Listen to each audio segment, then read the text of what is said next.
പ്രിയ സജ്ജനങ്ങളെ, സാദരനമസ്കാരം. വിവേകാനന്ദ സ്വാമികളുടെ അമൃതവചനങ്ങൾ തുടരുകയാണ്. ഇന്ന് അധ്യാപകനെ കുറിച്ച് സ്വാമിജി പറയുന്നത് എന്ത്? അധ്യാപകന്റെ ഘടന. വിദ്യാഭ്യാസം ഒരു മനുഷ്യനിൽ അന്തർലീനമായ പൂർത്തീകരണത്തിൻ്റെ പ്രകടീകരണമാണ്. മതം ഒരു മനുഷ്യനിൽ അന്തർലീനമായ ദിവ്യത്വത്തിൻ്റെ പ്രകടീകരണമാണ്. അതിനാൽ രണ്ടു കാര്യങ്ങളിലും ഒരു അധ്യാപകന്റെ കടമ വഴിയിലെ തടസ്സങ്ങൾ നീക്കുക മാത്രമാണ്, കീഴടക്കുക.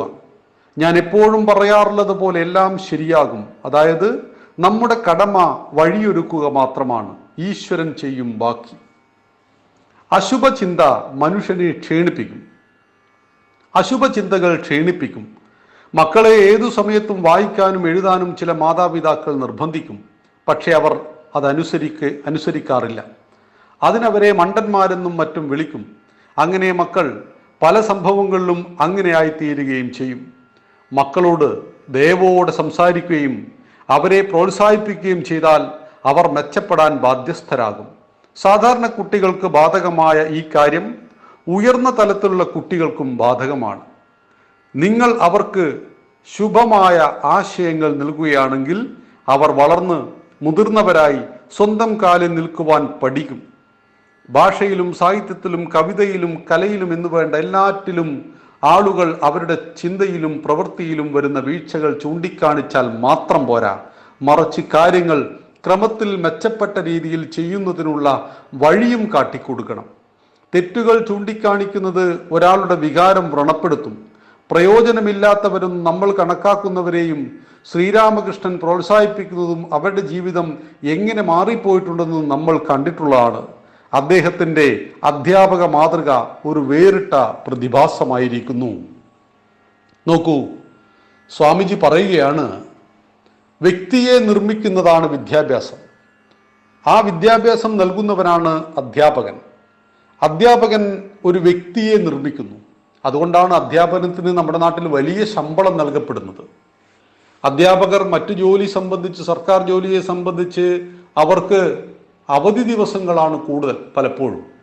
പക്ഷെ എന്നിട്ടും അധ്യാപകന്മാർ സമാജത്തിൽ ഏറെ മാനിക്കപ്പെടുന്നത് എന്തുകൊണ്ടാണ്? അവിടെ വ്യക്തി നിർമ്മാണം നടക്കുന്നു. മരണം വരെ അതുകൊണ്ടൊരു അധ്യാപകനെ ആളുകൾ ബഹുമാനത്തോടുകൂടി മാഷേ അല്ലെങ്കിൽ ടീച്ചറെ എന്നൊക്കെ വിളിക്കുന്നു. അത് സർവ്വസാധാരണമാണ്.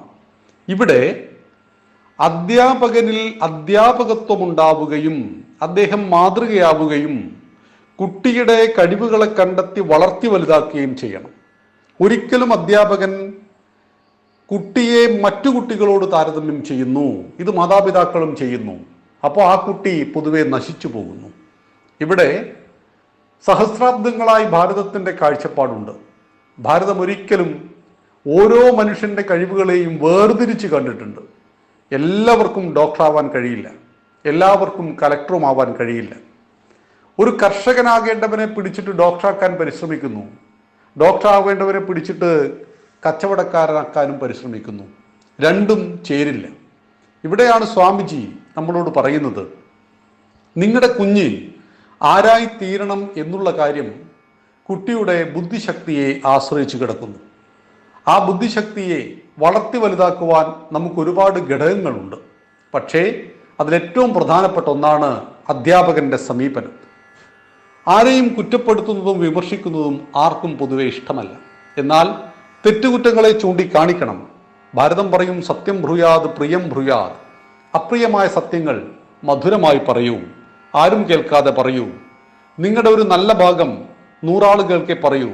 നിങ്ങളുടെ ചീത്ത ഭാഗം നിങ്ങളോട് മാത്രം സംസാരിക്കുന്നതാണ് നമുക്കെല്ലാവർക്കും ഇഷ്ടപ്പെടുന്നത്. ഇവിടെ വ്യക്തിയുടെ നിർമ്മാണം അധ്യാപകനിലൂടെ നടക്കുമ്പോൾ ആ അധ്യാപകൻ ആ വാക്കിന് ശരിക്കും യോഗ്യനായിത്തീരുന്നു. കേവലം അവകാശങ്ങളെക്കുറിച്ച് മാത്രം ചിന്തിക്കുന്ന, കടമകളെ മറന്നു പോകുന്ന വലിയ അധ്യാപക സംഘടനകളൊക്കെ ഉള്ളതാണ് നമ്മുടെ നാട്. അവരെ സംബന്ധിച്ച് 1-ാം തീയതി കിട്ടുന്ന ശമ്പളം മാത്രമാണ് ലക്ഷ്യം. ആയതുകൊണ്ട് തന്നെയാണ് നമ്മുടെ കലാലയങ്ങൾ കൊലപാതകങ്ങൾ വരെ നടക്കുന്നത്, അക്രമങ്ങൾ നടക്കുന്നത്. അധ്യാപകന്മാർക്ക് ഒന്നും മക്കളോട് പറയാൻ പറ്റുന്നില്ല. അധ്യാപകനെ വിദ്യാർത്ഥികൾ തല്ലുന്നു. ഇതിൻ്റെ കുറ്റം പൂർണ്ണമായിട്ടും അധ്യാപകൻ്റെതാണെന്ന് ആരും പറഞ്ഞിട്ടില്ല. മറിച്ച് നമ്മുടെ വിദ്യാഭ്യാസ മേഖലയിൽ വന്നിരിക്കുന്ന മാറ്റങ്ങൾ, വിദ്യാഭ്യാസത്തോടുള്ള നമ്മുടെ കാഴ്ചപ്പാട്, കുട്ടി എന്താണ് പഠിക്കുന്നത് എന്നതിനെക്കുറിച്ച് അധ്യാപകന് യാതൊരു ധാരണയുമില്ല. ഏതാനും വർഷങ്ങൾക്ക് മുമ്പ് ഒരു സർവേ നടന്നിരുന്നു അധ്യാപകന്മാർക്കിടയിൽ. നിങ്ങൾ പഠിപ്പിക്കുന്ന വിഷയം ഈ കുട്ടിയിൽ എന്തു മാറ്റമുണ്ടാക്കും എന്ന് ചോദിച്ചപ്പോൾ 65% അധ്യാപകന്മാർ പറഞ്ഞത് ഇതെന്ത് മാറ്റമുണ്ടാക്കും എന്ന് ഞങ്ങൾക്കറിയില്ല എന്നായിരുന്നു. 9ാം ക്ലാസ്സിൽ കെമിസ്ട്രി പഠിപ്പിക്കുന്ന ഒരു അധ്യാപകനോട് ചോദിച്ചു, ഈ കെമിസ്ട്രി കുട്ടിക്ക് അവൻ്റെ പ്രായോഗിക ജീവിതത്തിൽ എങ്ങനെയാണ് ഉപകരിക്കപ്പെടുക? അദ്ദേഹം പറഞ്ഞു, അതിനെക്കുറിച്ച് എനിക്കൊരു ഐഡിയയില്ല.